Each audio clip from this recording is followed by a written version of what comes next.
चलिए आज एक सफर पर चलते हैं। कोई ऐसा वैसा सफर नहीं, बल्कि लाखों साल पीछे का सफर, सीधा पाषाण काल में।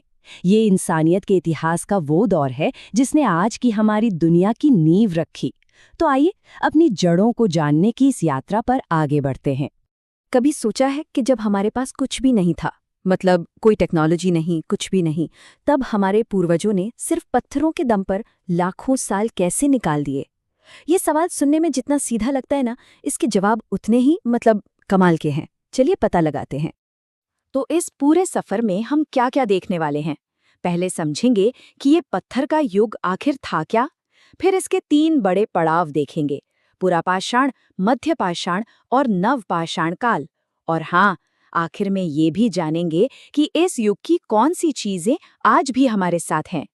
तो चलिए शुरू करते हैं। देखिए, सबसे पहले तो ये समझना बहुत जरूरी है कि जब हम पाषाण काल की बात करते हैं तो ये कोई 100-200 साल का दौर नहीं है। ये तो इंसान के वजूद की एक बहुत बड़ी एक महागाथा है जो लाखों सालों में फैली हुई थी। तो पाषाण काल, जैसा कि नाम से ही पता चलता है, मतलब पत्थर का युग। ये वो जमाना था जब इंसान का सबसे बेस्ट फ्रेंड, सबसे भरोसेमंद साथी एक पत्थर हुआ करता था।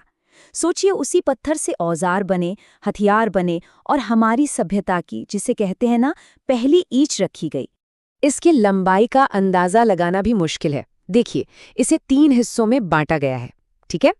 पर जो सबसे कमाल की बात है वो ये कि इसका जो पहला हिस्सा था, पुरापाषाण काल, वो अकेला ही लाखों साल लंबा था। इसका मतलब ये हुआ कि इंसान के पूरे इतिहास का करीब 99% हिस्सा सिर्फ इसी एक दौर में गुजरा है। कमाल है ना? तो चलिए अब चलते हैं उस सबसे लंबे दौर में, पुरापाषाण काल। जरा सोचिए, एक ऐसी दुनिया जहां इंसान का बस एक ही मकसद था, जिंदा रहना। वो एक शिकारी था, एक खाना जमा करने वाला, जो बस खाने की तलाश में यहां से वहां घूमता रहता था। जिंदगी बहुत मुश्किल थी, मतलब रोज का संघर्ष। कोई पक्का घर नहीं, आज यहाँ तो कल कहीं और, बस खाने और पानी की तलाश में। और उनके हथियार, वो भी क्वार्ट्जाइट जैसे एकदम सख्त पत्थरों से बने होते थे। इसीलिए पता है, इन शुरुआती इंसानों को क्वार्ट्जाइट मैन के नाम से भी जाना जाता था। हाँ, लेकिन इन औजारों को देखकर ये मत सोचिएगा कि ये साधारण थे। नहीं, बिल्कुल नहीं। हर एक औजार अपने आप में एक आविष्कार था, एक प्रॉब्लम का सल्यूशन। जैसे बड़े जानवर का शिकार करना है तो हाथ की कुल्हाड़ी बना ली, और फिर हुई सबसे बड़ी खोज, आग। ये सिर्फ एक खोज नहीं थी, ये एक क्रांति थी। इसने सब कुछ बदल दिया। सुरक्षा मिली, गर्मी मिली, और सबसे बड़ी बात, खाना पकाकर खाने का तरीका मिला। और सुनिए, ये सब कोई कहानियां नहीं है, इसके पक्के सबूत हैं, वो भी अपने ही देश में। उत्तर में सोअन घाटी से लेकर सेंट्रल इंडिया में भीमबेटका की गुफाओं तक, और नीचे दक्षिण में अत्तिरंपक्कम तक, पूरे भारत में इस जमाने के निशान मिलते हैं। ये मैप बताता है कि हमारे पूर्वज इस पूरे सबकॉन्टिनेंट में फैले हुए थे। पुरापाषाण काल के बाद कहानी एक नया मोड़ लेती है। आता है मध्यपाषाण काल।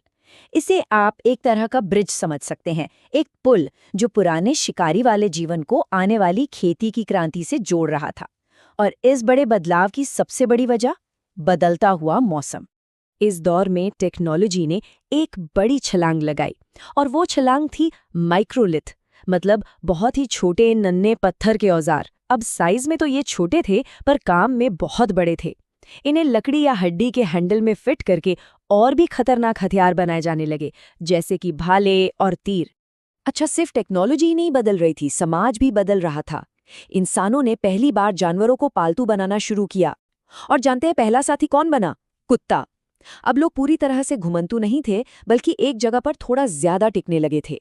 और इसका सबूत भीमबेटका की गुफाओं की पेंटिंग्स, वो हमें इसी बदलती हुई जिंदगी की कहानियां सुनाती हैं।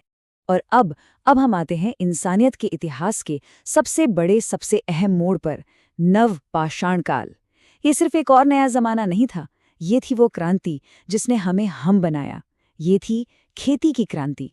नवपाषाण क्रांति ने सचमुच सब कुछ बदल कर रख दिया। सोचिए, पहली बार इंसान खाने की तलाश में भटकने के बजाय खुद खाना उगाना सीख रहा था।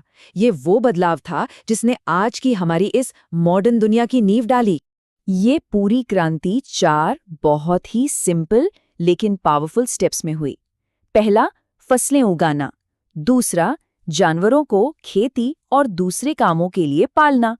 तीसरा, पक्के घर बनाना। और चौथा, अनाज को स्टोर करने के लिए मिट्टी के बर्तन बनाना। बस इन 4 चीजों ने मिलकर एक घुमंतू शिकारी को एक किसान में बदल दिया। और औजारों में जो फर्क आया वो तो कमाल का था। कहाँ पुरा पाषाण काल के वो खुरदुरे बेडौल पत्थर, और कहाँ अब नव पाषाण काल के ये चिकने पॉलिश्ड औजार।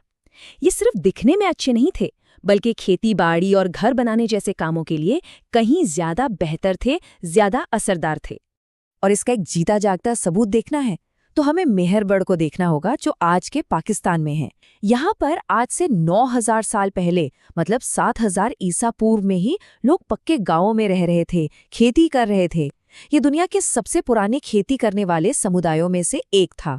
तो सवाल ये उठता है कि इस लाखों साल पुरानी कहानी का आज हमसे क्या लेना देना? आप शायद हैरान हो जाएंगे ये जानकर कि पाषाण काल के वो आविष्कार, वो तौर तरीके आज भी हमारी मॉडर्न दुनिया की नींव में बसे हुए हैं।